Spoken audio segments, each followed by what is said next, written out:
범죄 폭력 선정성을 지나치게 묘사하여 모방 범죄가 우려되면 차단할 수 있다. 그러니까 법조항 자체는 되게 간단한데요.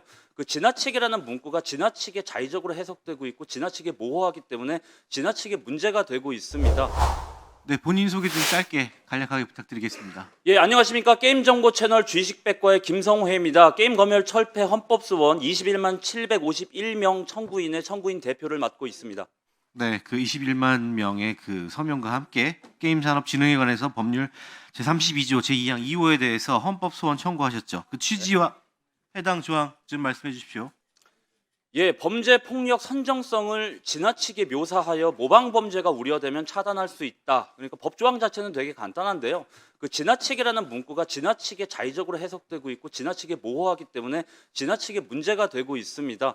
어린이 게임, 성인 게임 2년간 약 500여 종이 장르를 불문하고 한국에서만 차단을 당했습니다. 예, 그 차단 근거는 다 한 줄이었습니다. 모방 범죄 우려. 그런데 제가 그 검열기관의 고위 간부님한테 여쭤봤어요. 도대체 기준이 뭐냐? 그랬더니 누가 봐도 딱 봐도 문제될 만한 것들을 차단하고 있다라고 말씀하시더라고요. 누가 봐도 딱 봐도의 그 누가가 누구냐?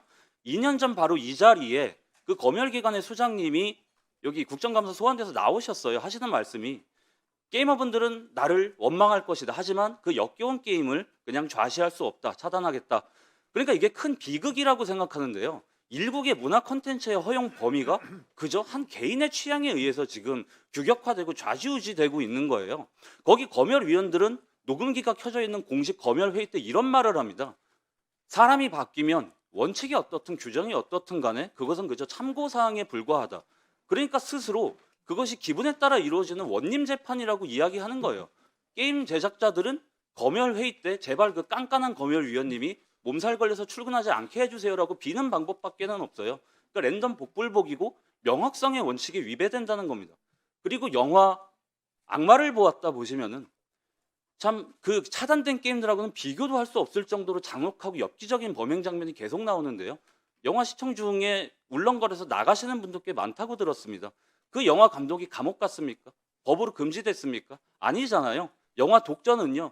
마약 투여 반응, 마약 제조 과정, 마약상들끼리의 고문 장면까지 다 나오는데 15세 관람갑니다. 넷플릭스 드라마 오징어 게임은요.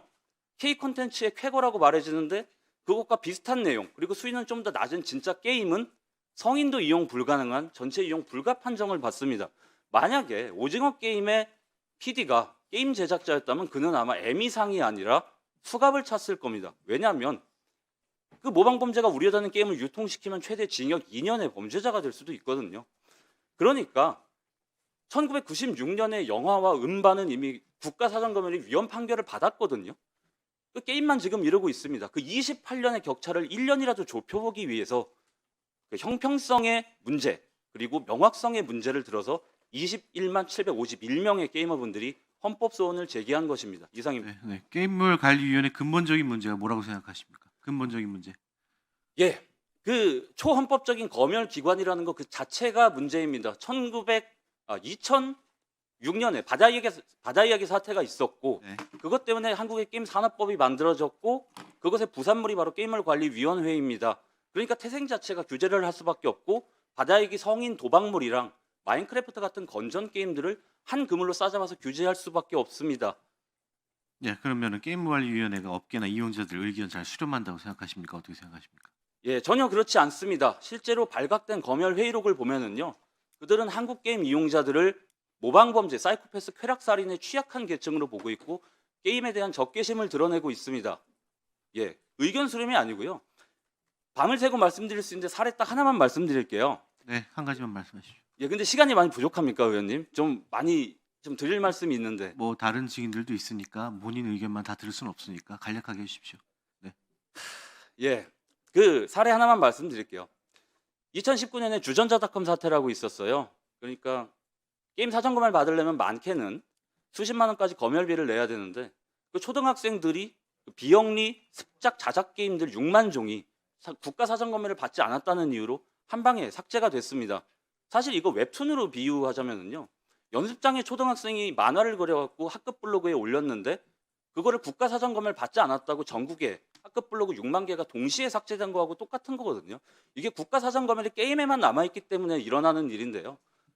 근데 그 개관인은 이런 검열의 칼을 법대로 휘두른다고 얘기하지만 그렇지도 않습니다. 되게 선택적이에요. 인기 게임과 무명 게임에 대한 검열 기준이 판이하게 다릅니다. 그러니까 자기들이 욕먹을 만한 거, 인기 게임은 상당히 너그럽고 그렇지 않은 게임들에 대해서 검열 차단을 하면서 검열 실적을 채우고 있습니다. 저는 이것이 아주 지극히 행정보신주의적인 그런 행태의 극치라고 생각을 하고 있습니다. 네, 네. 자, 게임물관리위원회 국정감사 참고인 채택 기사가 나온 이후에 김성애 씨에 대한 사회적인 유해를 끼칠 것이다라는 이야기가 여러 커뮤니티에 올라온 거 아십니까? 이게 뭐 관련한 내용들이 네. 많이 올라왔었죠. 예. 보셨고요. 이 얘기가 돌아다니는 이유는 뭐라고 생각합니까?